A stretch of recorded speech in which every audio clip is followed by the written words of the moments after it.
We all know who the head coach is, but have you ever looked at the bench and thought, wait, who are all these other people? Why does one team need a coach, a technical coach, and a tactical analyst? Some of these titles sound so similar, you'd think they're just made up. But here's the thing, every single one of them actually has a job to do. So in this video, we're breaking it all down. Who's who, what they do, and why your favorite club might fall apart without them.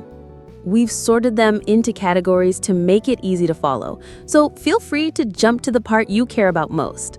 But trust me, once you see how all of this fits together, you'll never watch a match the same way again.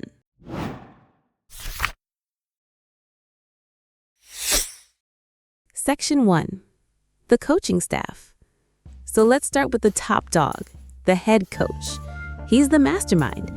He picks the lineup, sets the formation, and decides the tactics. In other words, how the team actually plays. When the team wins, he's a genius.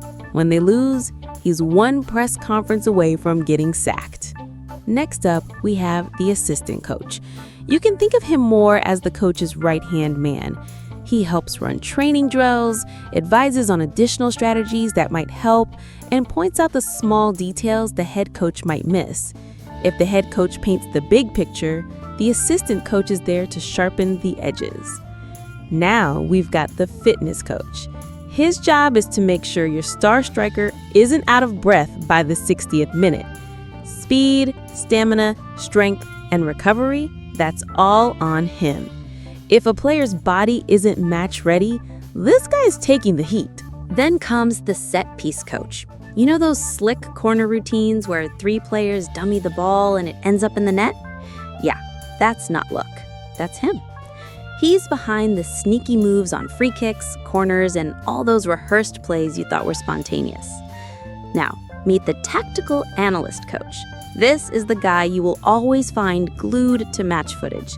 He breaks down every frame, studies patterns, spots weaknesses, and identifies how to break down the opposition.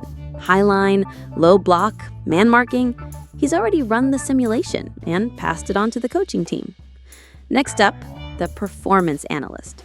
This dude watches more football than anyone you know, but he's not just watching, he's dissecting. Why did we concede that goal? Why is our left back constantly out of position? He knows, and he's got the graphs to prove it. And finally, the technical coach. This guy fine-tunes players like a mechanic does to cars.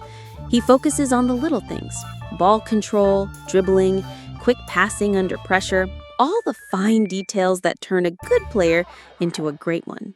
Section 2. Medical and science team. When a player pulls up holding the back of their leg, that's the team doctor's cue. He jogs on, has a quick look, maybe asks a question or two, and just like that, he's making the call. Play on or off you come. Just like the title suggests, he is the doctor for the team. Then there's the physiotherapist, or a physio for short. They're the ones putting bodies back together. From deep tissue massages to rehab stretches and taping swollen ankles, they know every muscle, joint, and ligament like it's a puzzle they've solved 100 times. You wake up sore after a rough game? The physio's already got the ice packs ready and a recovery plan in motion. And then we've got the sports scientist, the data guy, but not the spreadsheet kind. This one's tracking players like a fitness spy. Heart rate, acceleration, sleep patterns, nutrition, load management. If your energy's low or your recovery's off, he knows before you do. Ever wonder why players wear those futuristic vests during training? Yeah, that's him, feeding real-time data to make sure nobody breaks down mid-season. Before we dive into the next section, if you've made it this far, consider subscribing to support the channel. It really helps. And if you've already done that, you're a real one. Now, let's get back to it. Section 3. Recruitment and strategy. The sporting director is basically the manager's boss.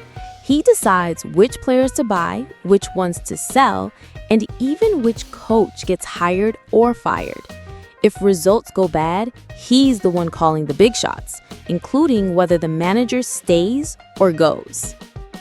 Then there are the scouts, the talent spotters.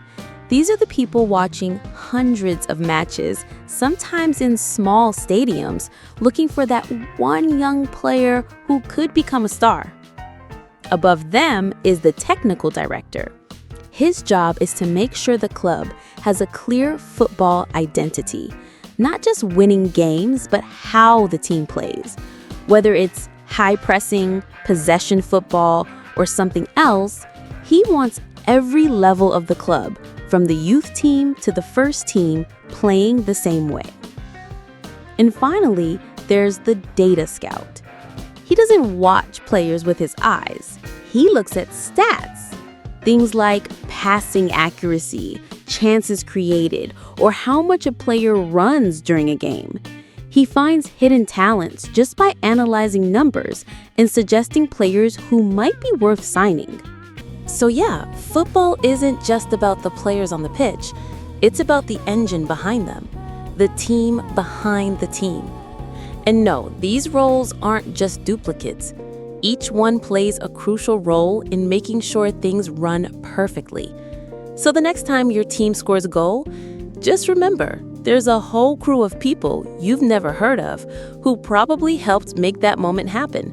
This is Vector Ball, where every kick has a story.